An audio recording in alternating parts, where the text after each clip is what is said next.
pasal kedua.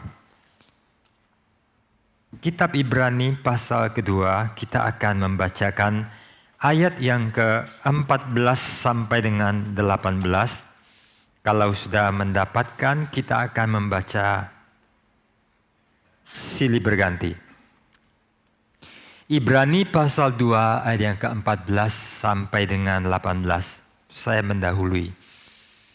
Karena anak-anak itu adalah anak-anak dari darah dan daging, maka ia juga menjadi sama dengan mereka dan mendapat bagian dalam keadaan mereka, supaya oleh kematiannya ia memusnahkan dia, yaitu iblis yang berkuasa atas maut. Dan supaya dengan jalan demikian ia membebaskan mereka yang seumur hidupnya berada dalam perhambaan oleh karena takutnya kepada maut. Sebab sesungguhnya bukan malaikat-malaikat yang ia kasihani, tetapi keturunan Abraham yang ia kasihani. Itulah sebabnya maka dalam segala hal ia harus disamakan dengan saudara-saudaranya, supaya ia menjadi imam besar yang menaruh belas kasihan dan yang setia kepada Allah untuk mendamaikan dosa seluruh bangsa. Sebab oleh karena ia sendiri telah menderita karena pencobaan, maka ia dapat menolong mereka yang dicobai. Kita membaca di dalam Filipi pasal 2 ayat 5 sampai dengan 11. Surat Paulus kepada jemaat di Filipi pasal kedua ayat yang ke-5 sampai dengan 11. Bersama. Hendaklah kamu dalam hidupmu bersama menaruh pikiran dan perasaan yang terdapat juga dalam Kristus Yesus, yang walaupun dalam rupa Allah tidak menganggap kesetaraan dengan Allah itu sebagai milik yang harus dipertahankan, melainkan telah mengosongkan dirinya sendiri dan mengambil rupa seorang hamba dan menjadi sama dengan manusia. Dan dalam keadaan sebagai manusia ia telah merendahkan dirinya dan taat sampai mati, bahkan sampai mati di kayu salib. Itulah sebabnya Allah sangat meninggikan dia dan mengaruniakan kepadanya nama di atas segala nama, supaya dalam nama Yesus bertekuk lutut segala yang ada di langit dan yang ada di atas bumi dan yang ada di bawah bumi, dan segala lidah mengaku Yesus Kristus adalah Tuhan, bagi kemuliaan Allah Bapa. Saya ingin membaca satu ayat lagi di dalam 2 Korintus pasal 8 ayat yang ke-9. 2 Korintus pasal 8 ayat 9.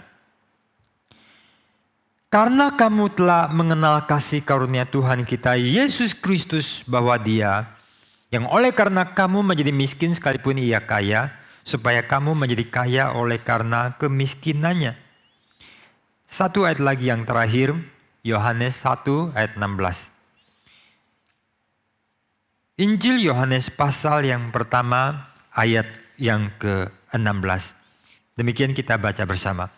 Karena dari kepenuhannya kita semua telah menerima kasih karunia demi kasih karunia. Kita berdoa. Tuhan, terima kasih kami boleh Engkau himpun di dalam rumah-Mu. Satu rumah yang telah dikhususkan untuk menjadi tempat kami berjumpa dan yang terutama dengan Engkau selain dengan saudara seiman, di mana kami dapat beribadah, memuji, menyanyi, dan membawa seluruh ibadah kami. Kami telah membaca firman dan tolonglah kami untuk mengerti. Kami butuh pengajaran Tuhan, karena itu ambil alihlah supaya setiap penyampaian yang diberitakan adalah hal-hal yang Tuhan ingin kami dengar, dan terjemahkanlah dalam setiap kebutuhan kami yang butuh teguran, pengingatan, penguatan, dan bimbingan. Kami bersyukur cinta kasih-Mu yang besar tak pernah lepas dari kami dan selalu mau memberkati kami. Kami siap menanti, kami menunggu, kami mau menerima pengajaran-Mu, dan berilah kami kekuatan untuk melakukan. Di dalam nama Tuhan Yesus kami berdoa. Amin. Di dunia ada sejumlah orang agung dan sangat mengagumkan. Dan Yesus ada di antara barisan jajaran orang-orang yang agung di dalam dunia. Orang agung mempunyai kelebihan dari orang lain.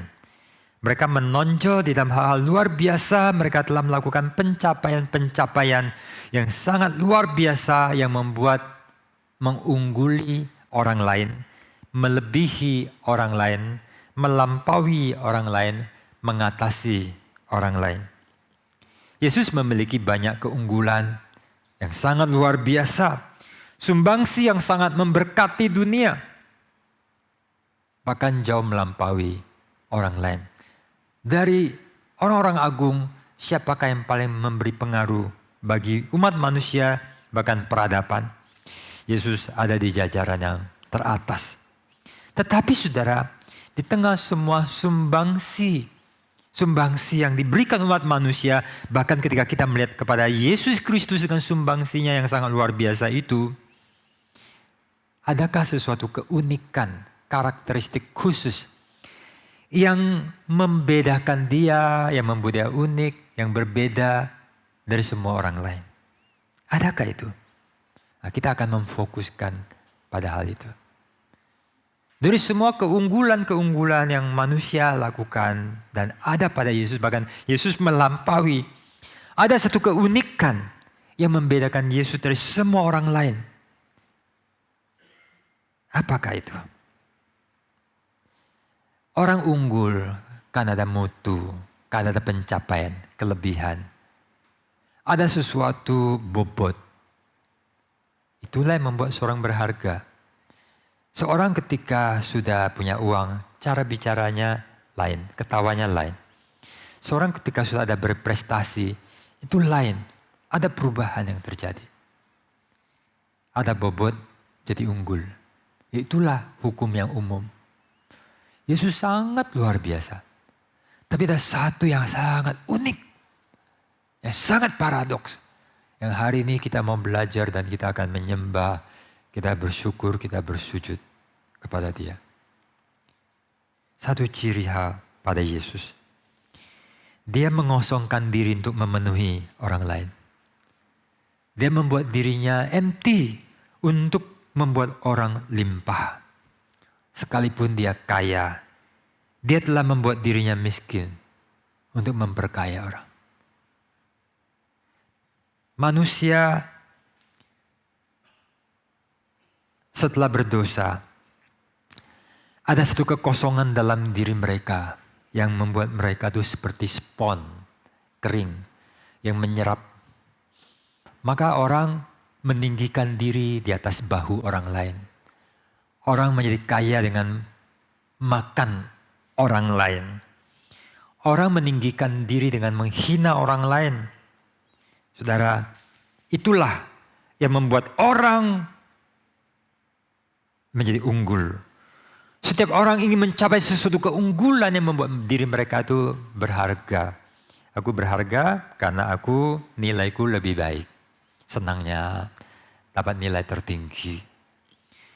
Aku melakukan sesuatu yang orang lain tidak lakukan. Aku melampaui. Aku menjadi dipuji, dihargai, diunggulkan, dan disanjung. Orang-orang itu miskin, merasa miskin sehingga berusaha kaya. Kurang pinter, maka berusaha untuk jadi pinter. Manusia itu minder, maka berjuang. Banyak orang yang mencapai keunggulan, satu dorongan besar adalah karena mereka minder. Karena mereka miskin, karena mereka dihina. Orang kaya di Indonesia, terkaya di Indonesia, dulunya itu adalah sopir truk. Tahu nggak? Orang paling kaya di Indonesia sekarang, ya, itu orang Kalimantan, Kuntin atau Singkawang itu, ya, itu teman saya di sana. Ya, orang kaya di Indonesia. Wah, orang menjadi keren. Ya. Sebagian orang itu dengan banyak aksesoris. Supaya apa? I have, you don't have. Maka istilah orang kaya adalah the haves. Yang punya kepintaran, punya jabatan, punya kekayaan, punya prestasi, punya sesuatu keunggulan. Dan sebagian orang itu adalah orang yang minder, kosong. Dan mereka merasa hampa, terhina, terabaikan. Dan mereka berjuang untuk mencapai sesuatu, entah apapun itu yang secara sosial akan dihargai. Kalau di gereja, di mana orang kaya dipandang, kita akan berusaha kaya. Kalau di situ orang tidak menghargai orang kaya, tapi pengabdian, maka pengabdian yang ditonjolkan. Tapi intinya adalah, rumusannya adalah, logikanya adalah, apa yang dianggap bernilai yang dia harus miliki supaya dia tidak dibawa. Dia melampaui, dia melebihi, dia mengungguli.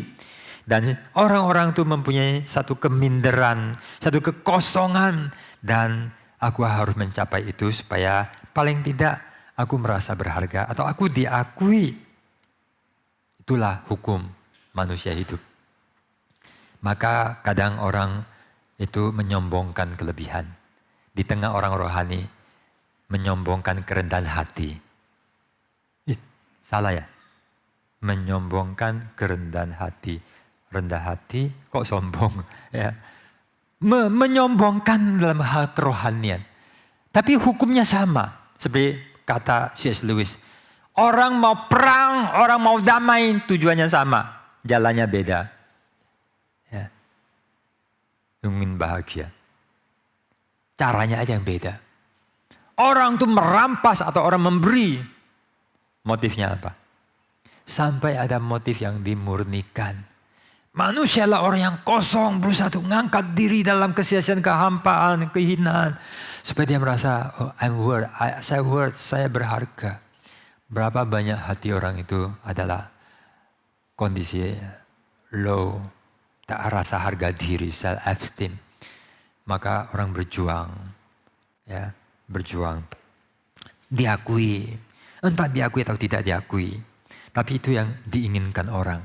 Ada something bobot yang membuat dia berharga, dan kalau bisa di atas orang lain. Kalau di sini yang paling kaya punya 1 triliun, saya kalau punya 2 triliun, saya kaya. Dibanding sama konglomerat, saya langsung kere, langsung ngedrop. Nah, saya harus melampaui. Setelah aku paling tinggi, aku berusaha untuk tak turun tangga. Persaingan, tapi di dalam semesta, alam semesta, di tengah Allah yang tak terbatas, kita semua miskin. Apa ukurannya? Itulah perjuangan manusia. How about Jesus? Very, very, very, very, very different. Tidak dalam kategori yang sama. Yesus tidak dalam kategori yang sama dengan semua. Beda dengan semua orang yang agung yang pernah hidup. Yesus bukan pribadi yang berjuang untuk mengisi kekosongan dalam dirinya. Dan setelah dipenuhi baru memberi. Sebaliknya sedari awal, sejak awal. Dia itu senantiasa memberi. Di dalam kelimpahan. Tak pernah dari kekosongan menjadi limpah. Jesus di dalam kategori yang berbeda.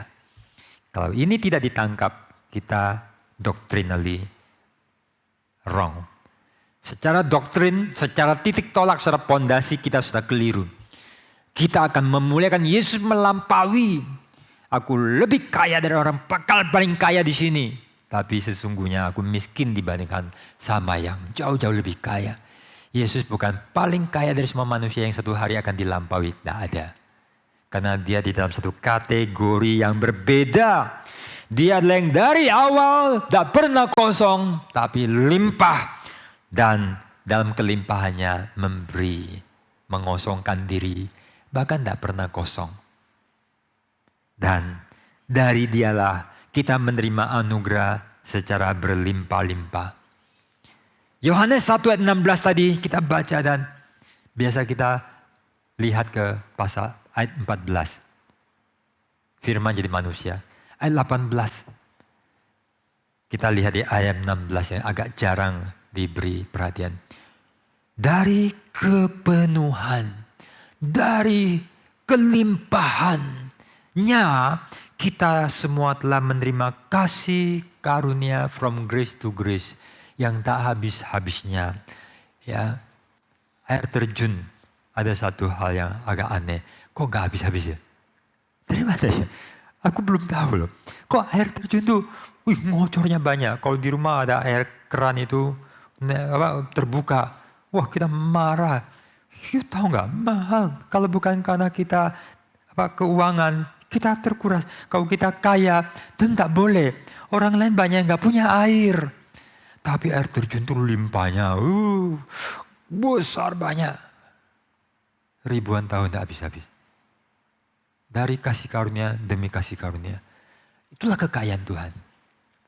Kita jarang kadang tuh mau ngasih. Guru, suhu, kasih 90%. Nanti kalau nakal, tak patein, tak matiin kamu. Akhirnya ilmu orang Tionghoa makin lama makin berkurang. Ya. Kita simpen sesuatu rahasia. Ya. Tapi dia demikian dengan Tuhan. Dia memberi yang terbaik. Jadi tidak ada yang paling baik, paling memberkati kita selain Yesus. Jangan pernah ngarap sama kebaikan orang. Kalau orang bisa memberi kebaikan, bersyukur. Kalau bisa kita memberi kebaikan. Jangan pernah mengatakan, ada orang kaya aku susah kok gak dibantu sih. Never. Ada orang yang punya kelancaran, aku lagi susah kok gak dibantu sih. Itu penyakit orang miskin. Bukan penyakit orang miskin, penyakit jiwa hina. Ya, saya pernah berpikir begitu dan Tuhan ajar saya. Tuhan larang orang yang punya uang untuk memberi. Dan Tuhan memakai orang yang tidak saya sangka desek. Mohon untuk menerima, saya menerima pemberian. Minta saya. Please, terima. Saya jalan sini, jalan sana. Dan saya belajar, kenapa ya? Satu, jangan ngarap orang. Jangan ngarap pendeta hebat, orang rohani, orang kaya, orang mampu. Ya. Tuhan yang memberi. Yang kedua, waktu kita menerima, kadang kita diberi sebagai pengemis yang dihina. Nih ambil. Tapi kadang ketika pemberian diberikan, orang menghormati. Terima kasih ya engkau mau menerima pemberian aku. Wah, pelajaran. Sehingga itu membuat kita mantap bahwa sesungguhnya Tuhanlah pemberi anugerah dan kita hanya minta sama Tuhan. Manusia memberi Tuhan secuil. Orang gak akan membuat engkau kaya dengan kamu diberi. Yang akan membuat kita kaya lah Tuhan. Ya, yang akan memberi kita lah orang tua kasih ke anak. Bukan orang lain.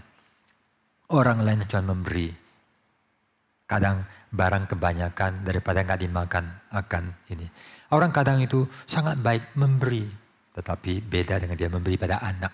Kalau orang bisa memberi limpah, itu orang yang sangat jarang. Orang tua mewariskan semua.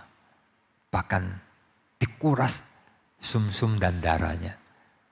Dari surga, dia memberikan anaknya.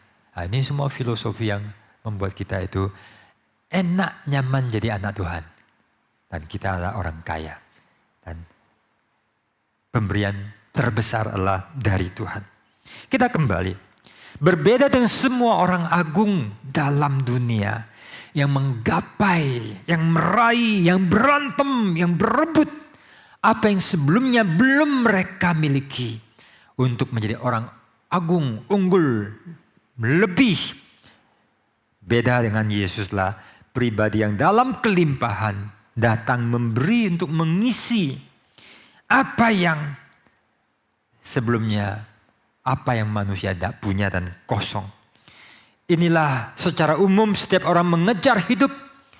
Mereka takut hidup mereka diambil, dikurangin. Mereka berusaha untuk mempertahankan hidup, menambah hidup, memperpanjang hidup, memperkaya hidup. Dan mereka berusaha untuk segala cara, entah negatif ataupun positif, korupsi ataupun hal-hal yang baik, merampas atau memberi sumbangsi. Tapi pertanyaannya adalah, apakah mereka dengan meraih, berjuang, menggapai, mencapai apa yang mereka pikir untuk memperkaya diri mereka, setelah mereka mendapatkan, apakah mereka telah mencapai apa yang benar-benar sangat mereka butuhkan? Atau seperti apa yang dikatakan oleh kitab pengkhotbah, sesungguhnya mereka dalam semua hal baik yang mereka dapat secara berlimpah, semuanya itu adalah sia-sia. Pengkhotbah menyentak semua ironi usaha dan perjuangan manusia di dalam mengejar apa yang dianggap membuat dia itu menjadi fulfill dan number one, menjadi penuh. Semua berakhir dalam kekosongan, kesia-siaan, dan kebinasaan. Sangat beda sekali dengan Yesus. Dia memberi kehidupannya. Dia bukan memberikan harta, benda. Dia memberikan nyawanya. Pertama dia menyerahkan dirinya kepada Bapa. Dia menyerahkan hidupnya untuk melayani kita. Dia memberikan hidupnya supaya kita hidup. Waktu orang lahir, apalagi orang hebat, orang penting, kalangan ningrat atau raja, dia lahir dengan tujuan jadi raja. Dan usia berapa ditetapkan, inilah putri mahkota Spanyol. Usianya tuh baru 17 tahun, baru masuk tentara militer. Putri kerajaan Eleanor. Sekali lihat YouTube terus keluar semua foto, video tentang dia. Ya, umur 17, ya keren. Dilatih untuk gimana tata krama dan duduknya apa segala macam, bersikap. Orang lahir sudah jadi raja, jadi ratu, pejabat tinggi. Untuk mengerjakan apa? Yesus satu-satunya yang datang ke dunia, lahir tujuan bukan untuk diri, tapi untuk mati. Untuk melakukan kehendak Allah, karena itulah yang paling penting. Karena tanpa itu tidak ada hal yang baik. Dan memberikan keselamatan bagi orang lain. Dia mati sebagai penebusan dan keselamatan. Markus 10 ayat 45. Karena anak manusia juga datang. Bukan untuk dilayani. Melainkan untuk melayani dan untuk memberikan nyawanya menjadi tebusan bagi banyak orang.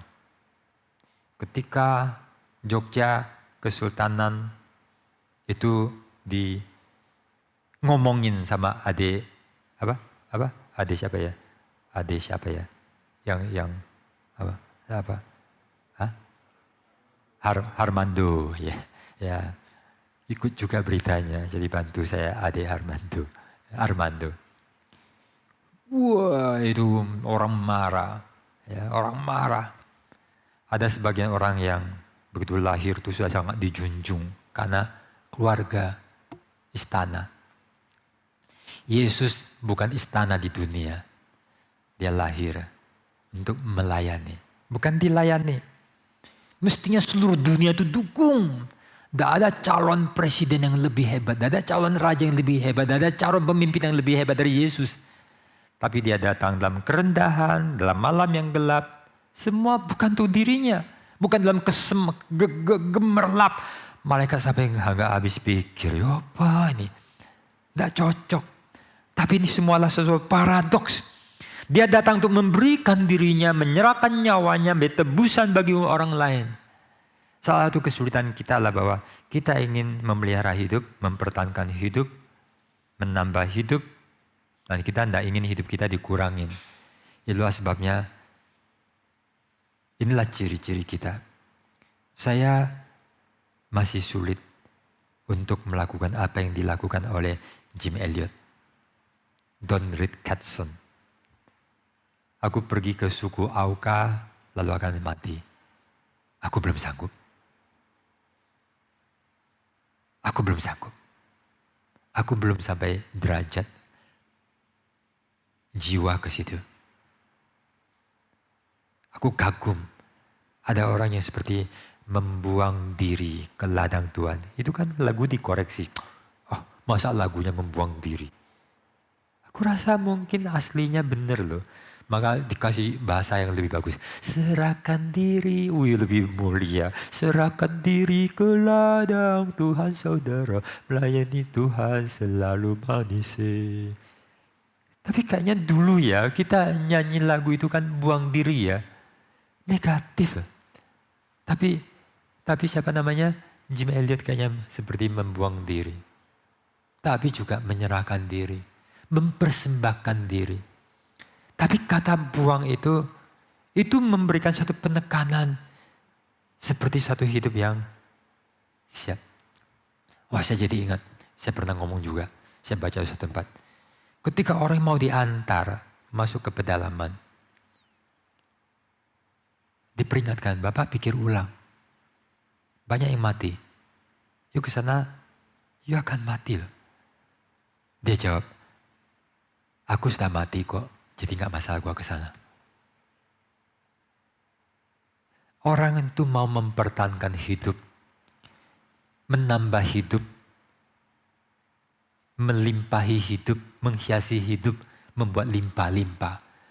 Dengan semua pencapaian, kekayaan, prestasi, keunggulan, sosial, hal-hal apapun. Supaya dia tuh makin hidupnya bernilai, berharga, bahagia, limpah. Nah, kita tidak mau mengurangi. Kalau kita mengurangi biasanya dengan teknik ekonomi perdagangan. Saya memberi 2, dapat 4. Kalau lebih canggih lagi, memberikan 4, dapat 16.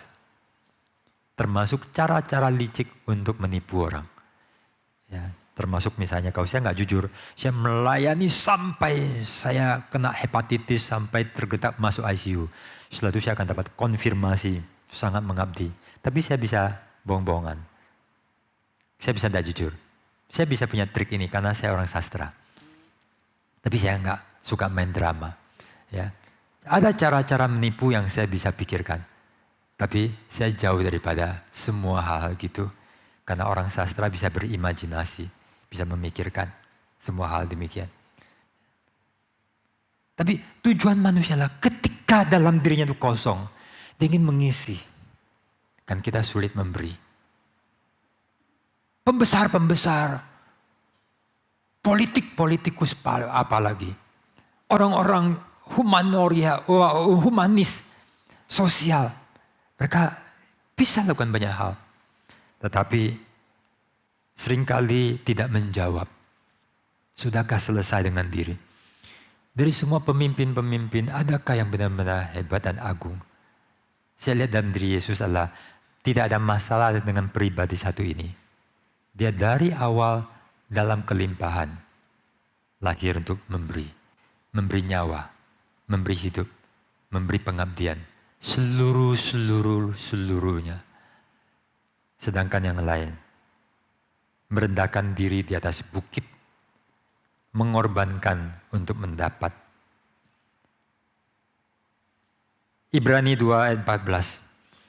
Karena anak-anak itu adalah anak-anak dari darah dan daging, maka ia juga bersama dengan mereka.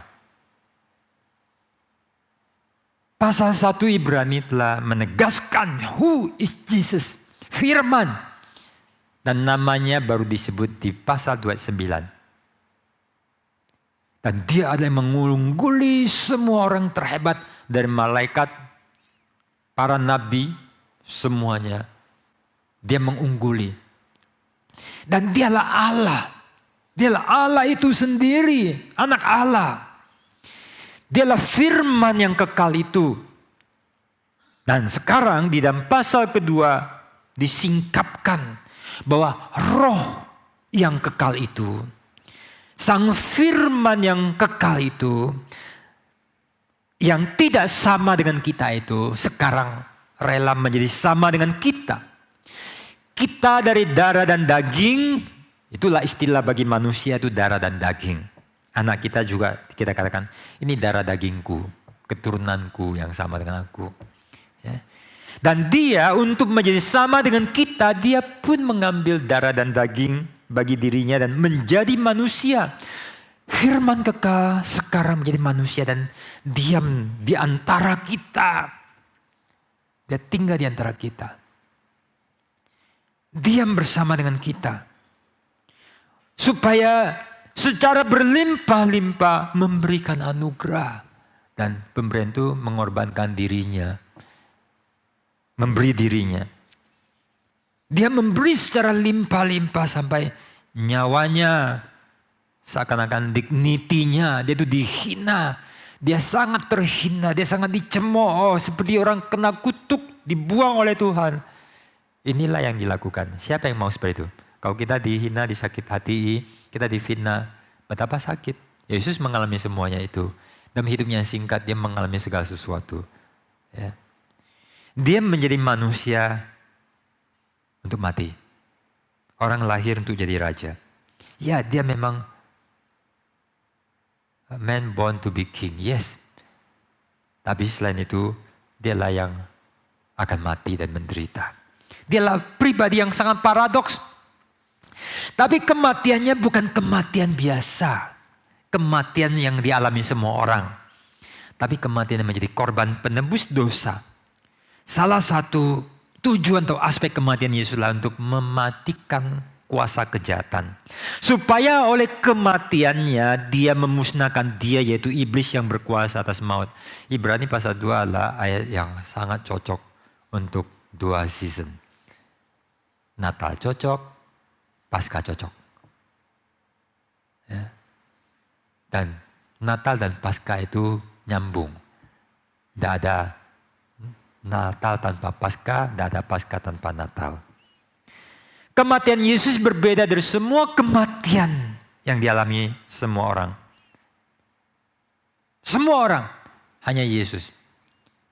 Dalam teologi ada Adam pertama, Adam kedua. Tapi di dalam masalah kematian hanya ada satu yang melampaui dan semua itu sama. Tangkap ya, Adam pertama, Adam kedua ya. Di dalam Kristus, dalam Adam. Dan manusia dikategorikan dalam 2 umat. Manusia lama dalam Adam, mati dalam dosa. Dalam Kristus hidup baru. Tapi dalam masalah kematian, Yesus memiliki satu kematian yang beda dari semua yang dalam Adam mati. Kita semua, tidak ada yang sama. Ya. Semua orang mati karena akibat dosa mereka. Kristus tidak berdosa. Dia mati sebagai seorang yang suci dan tanpa dosa. Semua kematianlah hidup yang dihentikan.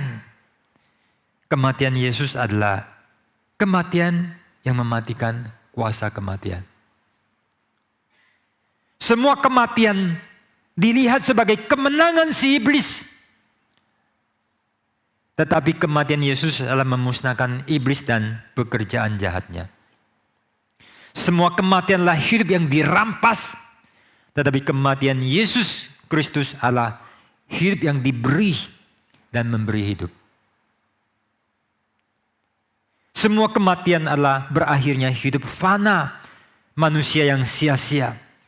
Tetapi kematian Kristus adalah titik mula yang memberi hidup kekal, yang penuh keberkatan dan kelimpahan. Yesus sangat beda. Yuk kalau tidak lihat Yesus beda dari semua orang dan semua nabi, semua pendiri agama, kamu sulit jadi orang Kristen yang baik. Yesus ada dalam satu kategori berbeda, masuk dalam pengalaman kita, ada ciri khusus yang membedakan, dan di situ letak rahasia, dia sedang mencurahkan berkat. Dan dia masuk ke dalam semua apa yang tidak baik, yang dia, semua kebaikan kita dia tanggung. Dia barter sama kita. Hutangmu jadi hutangku, kekayaanku jadi kekayaan kamu. Satu orang mengilustrasikan kawin. Ya, ada seorang berhutang, kawin sama seorang yang telah bekerja dan ada uang tabungan. Begitu kawin, mereka itu jadi satu dompet. Hutang suaminya yang masih studi, masih beasiswa dan ngutang, jadi hutang istrinya. Simpanan istrinya menjadi juga harta dia. Kira-kira seperti itulah penulis ini mengatakan, ya sekarang dia nggak ngutang lagi, dia sudah lulus dan melayani. Ya. Dan seperti itulah Kristus. Ketika kita kawin dengan Kristus, kita menjadi milik Kristus, dosa kita jadi hutangnya Yesus dan dia yang melunaskan bayar. Kita nggak sanggup bayar. Dan kekayaannya, keselamatan, berkatnya itu menjadi kekayaan kita. Inilah berkat luar biasa yang tidak diberikan oleh yang lain. Bahkan ada pemimpin tuh merebut dan merampas. Yesus tidak pernah merampas. Ada pemimpin yang mematikan, mengorbankan. Karena hanya Yesus saja yang limpah. Pemimpin-pemimpin abagi politikus seringkali sangat tak jujur dan paling berkhianat, paling egoistis. Ibrani 2 ayat 15, dan supaya dengan jalan demikian ia membebaskan mereka yang seumur hidupnya berada dalam perhambaan oleh karena takutnya kepada maut. Semua kematian menunjukkan betapa lemahnya dan kalahnya manusia yang sudah ditundukkan oleh kesia-siaan. Setiap kali ke adijasa lihat kematian, tidak bisa tidak kita dengan lantang berbicara bahwa ada dosa. Tidak mungkin bisa dipungkiri. Dari mana semua masalah, dari mana semua kejahatan, dari mana semua penyakit, dari mana semua derita. Ada problem dan problem itu disebut dosa. Dan dosa itu sesuatu yang lebih parah daripada sekedar berbuat salah. Dan betapa lemahnya manusia, rusaknya manusia, hancurnya manusia. Tetapi kematian Kristuslah satu karya, satu kuasa yang membebaskan. Sama-sama mati. Dan dia mati bahkan lebih mengenaskan. Tapi kita harus melihat perbedaan. Kadang ya ada orang melihat satu kalimat, itu dipakai jadi hukum. Tapi tidak ada jiwa. Kalimat yang sama, itu pemahaman konteksnya beda. Huruf-huruf itu mematikan. Tanpa pengertian, kalimat dipakai untuk lakukan dosa.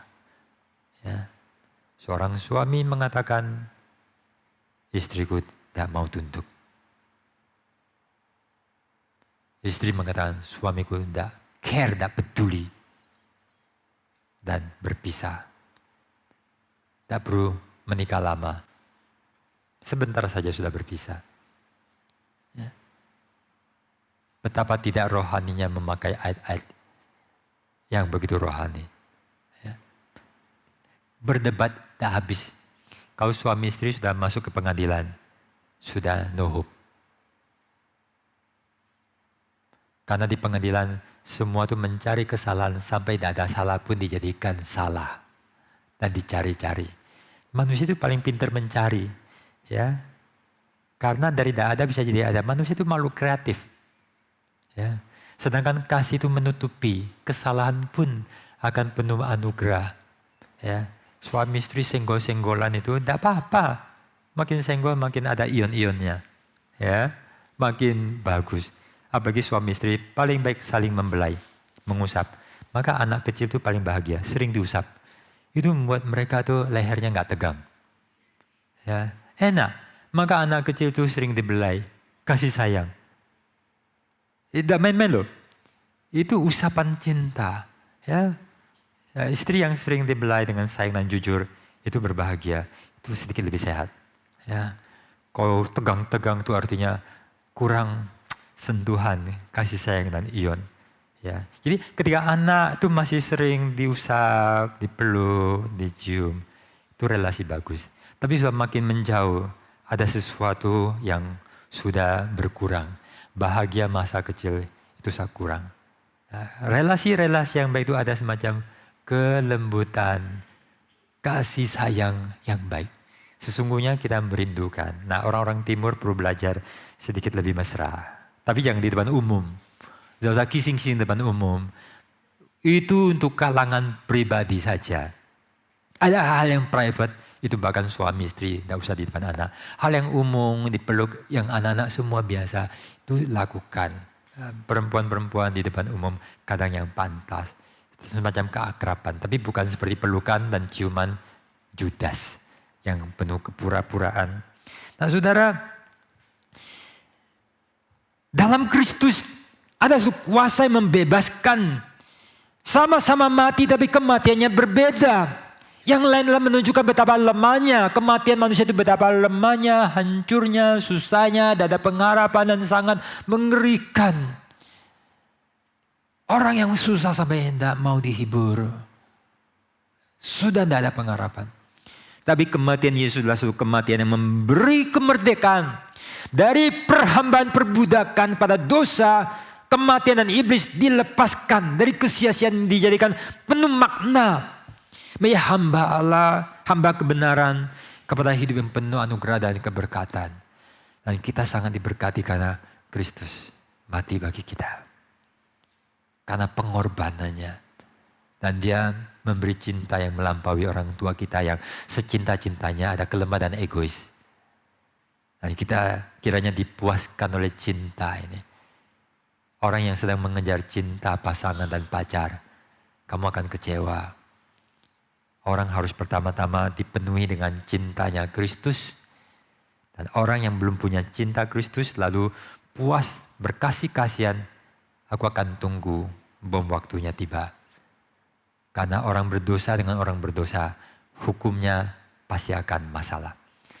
Tapi orang bisa saling mengasihi karena mereka punya modal. Modal telah dipenuhi oleh kasih Kristus. Oleh kebenaran, oleh pembaruan, oleh karakter yang dibangun.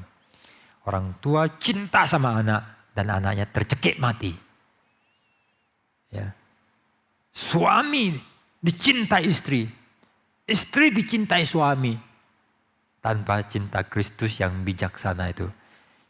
Cinta itu akan mencekik mati dan membinasakan. Tanpa Kristus hampir tidak ada yang benar. Tanpa orang dipenuhi oleh kasih Kristus, hampir semua yang baik adalah wajah topeng dari keburukan di dalam. Tanpa Kristus, segala sesuatu rusak. So, kalau boleh digarisbawahi, khotbah ini adalah Kristus. We need Christ. Anugerahnya. Tidak boleh tidak ada dia. Banyak hal yang kita tidak ngerti.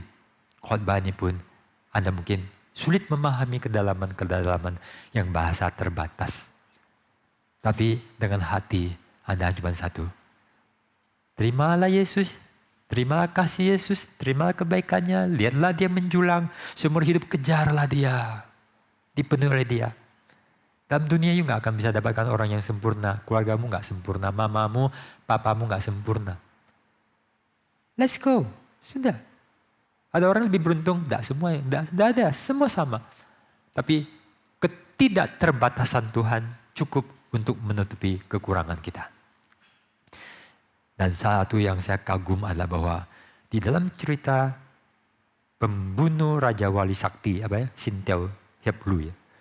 Yoko punya papa Yokang, sama marganya dengan saya. Yo, yang kau, ya, Raja Wali Sakti. Cuman saya kurang ada Raja Walinya. Ya, pendekar Raja Wali Sakti ya, itu punya papa cukup jahat, punya mama berkorban, punya anak Yoko yang baik. Wah itu penghiburan. Nggak tahu. Banyak orang yang zaman dahulu suka cerita ini. Apalagi waktu itu masih zamannya Liu Tehua ya. Itu, wah saya masih nonton, masih film hitam putih atau sudah berwarna ya. Wah luar biasa sekali. Ya. Kiranya anugerah Tuhan cukup, kondisi apapun juga. Ada anugerah Tuhan yang memerdekakan, yang mencukupkan setiap kekurangan yang bisa muncul dalam kehidupan kita. Dia mengatasi semua problem. Dia kaya. Dia memberikan yang terbaik. Dan bisa memberi kita hidup kelimpahan. Sebab sesungguhnya bukan malaikat-malaikat yang ia kasihani. Tapi keturunan Abraham yang ia kasihani. Bukan malaikat. Tapi kita manusia. Yang menjadi objek belas kasihan. Kita hidup dalam dunia yang ya ada orang baik. Tapi seringkali kita melihat kejam. Manusia itu sesungguhnya lah seperti spons yang kering, yang menghisap. Kalau orang itu miskin, apa yang dapat you harapkan? Kalau jiwa itu miskin, apa yang you harapkan? Manusia itu ada niat baik, tapi niat baiknya pun diselimuti dengan suatu motivasi diri. Sampai orang itu selesai dengan diri, kata orang dunia. Sampai kita dipenuhi dengan Kristus, tidak bisa lah. Kita akan hitung-hitungan.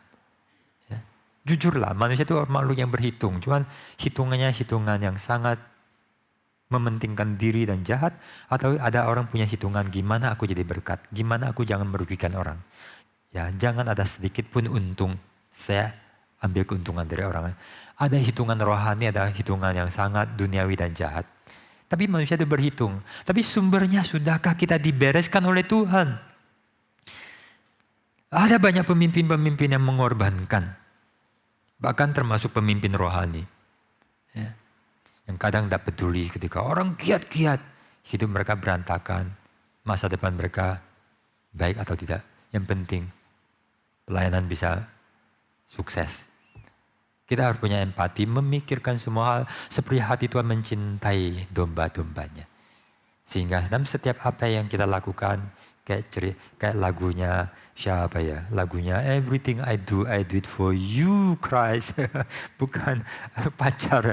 Everything I do it for you. Ya, lagu siapa ya? Saya lupa ya. Ya. Lagu terkenal ya. Kita dengan motivasi benar. Dan dalam hal ini saya lihat politik itu paling buruk.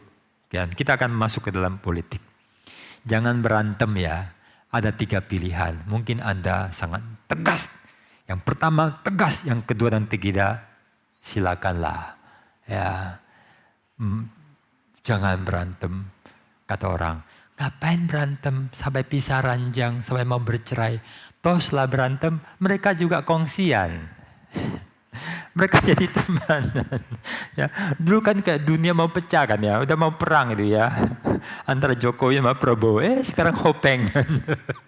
Ya, ngapain gitu ya? Mungkin aja nanti semua selesai. Akan berlalu.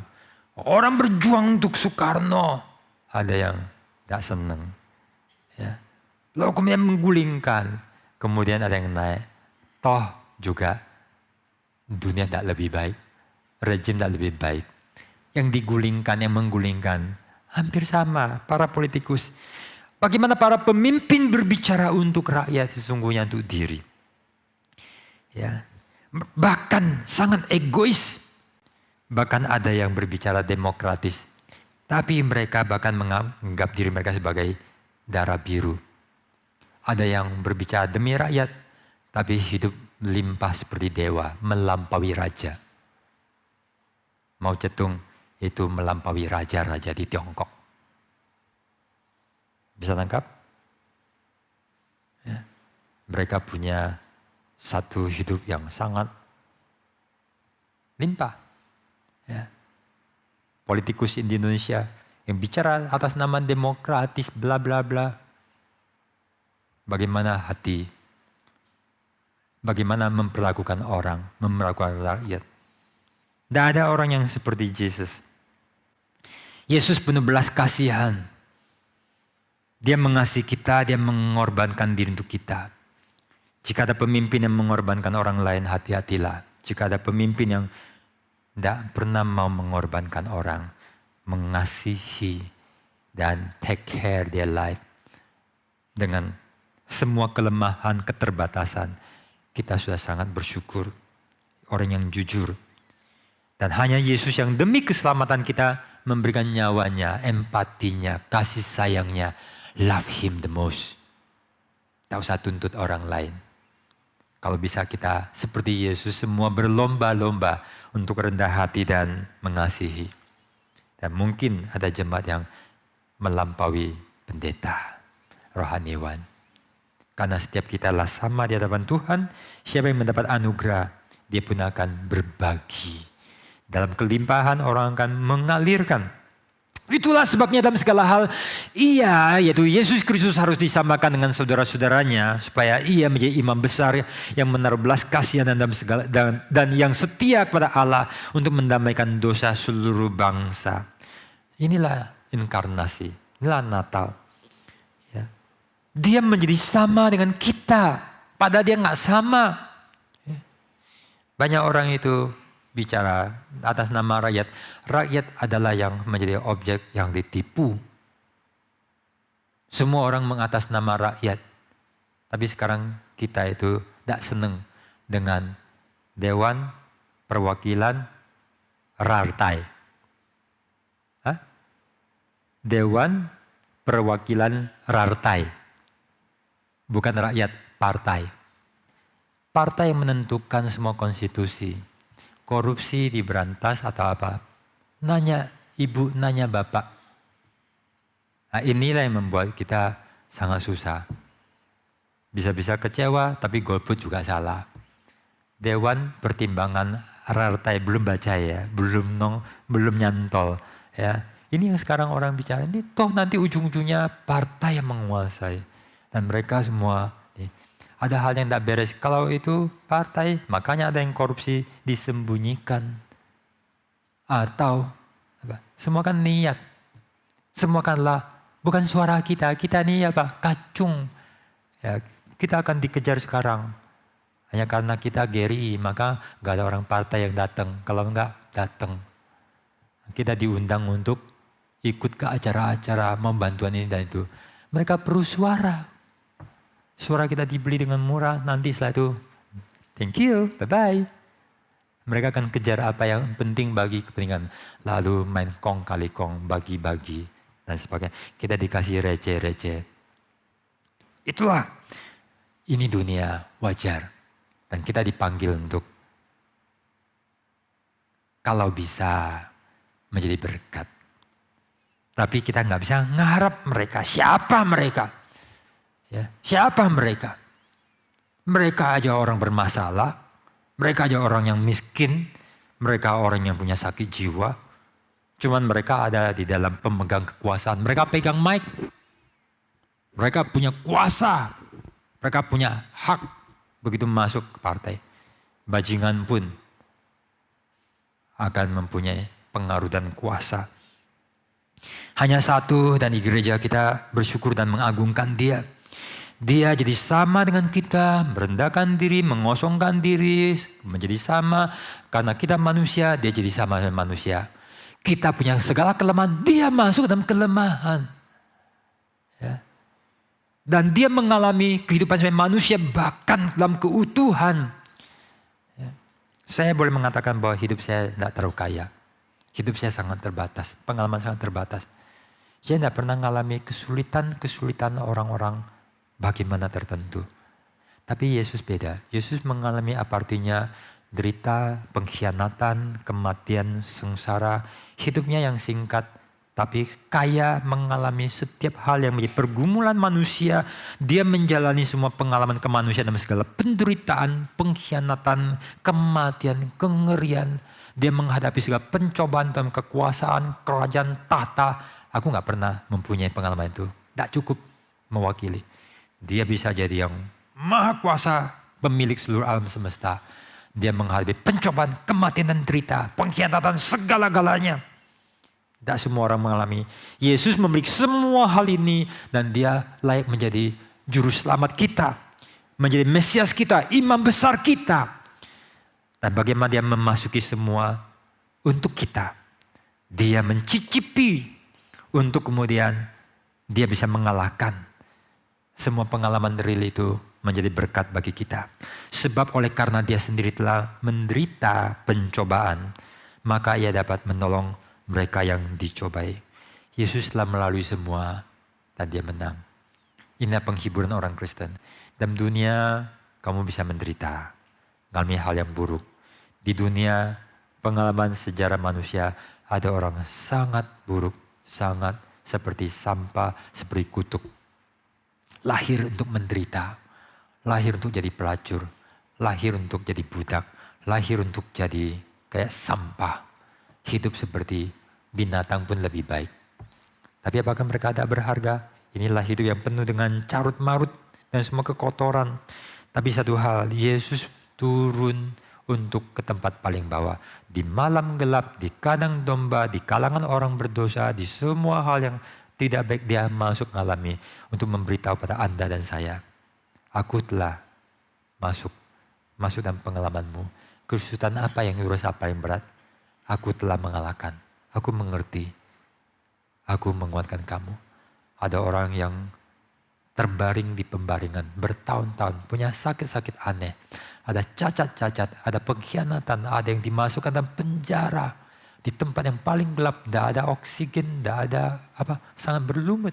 Tapi di situ mereka bisa mendapatkan kasih Tuhan. Nah, salah satunya lagu Kasih Allah amat besar. Itu mungkin ditulis oleh orang yang sudah agak senewen. Ya, sudah agak gila. Di penjara yang tidak ada ventilasi. Tapi ada Yesus jadi waras. Orang yang sakit lumpuh, tidak bisa kena matahari, karena sinar bertahun-tahun. Ya. Tetapi ada Kristus jadi waras. Kita semua boleh ngalamin apapun, tapi dengan ada Kristus kita jadi waras. Mari kita berdoa. Allah Bapa di dalam surga, tolonglah kami. Kadang kami merasa di dunia kamilah juara pertama dalam penderitaan. Kamilah juara pertama dalam kemalangan. Kamilah juara pertama paling kasihan. Sesungguhnya ada seorang yang disebut dengan a man of sorrow. Tapi adalah seorang yang juga penuh limpah dan berjanji bahwa aku menang dan aku pun memberi engkau menang. Yang kau butuhkan adalah aku yang datang dalam kepenuhan untuk mengisi dan memenuhi engkau. Dalam dunia engkau mungkin mengalami berbagai macam pencobaan dan kesulitan. Tapi aku datang untukmu dan aku sanggup memberi engkau kepenuhan. Karena aku mencintai, itulah Yesus kita. Kita akan memuja dia, kita akan memuji dia, kita akan mengasihi dia, kita akan meninggikan dia. Hanya dia pujaan dan sesembahan kita seumur hidup. Menjadi kekuatan, penghiburan, biarlah itu jadi pegangan kita. Dan kita memuliakan dia. Terpujilah namamu, kami bersyukur ya Tuhan untuk anugerah-Mu bagi setiap kami. Di dalam nama Tuhan Yesus kami berdoa. Amin. Jemaat sekalian, saya undang untuk bangkit berdiri. Bersama dengan segala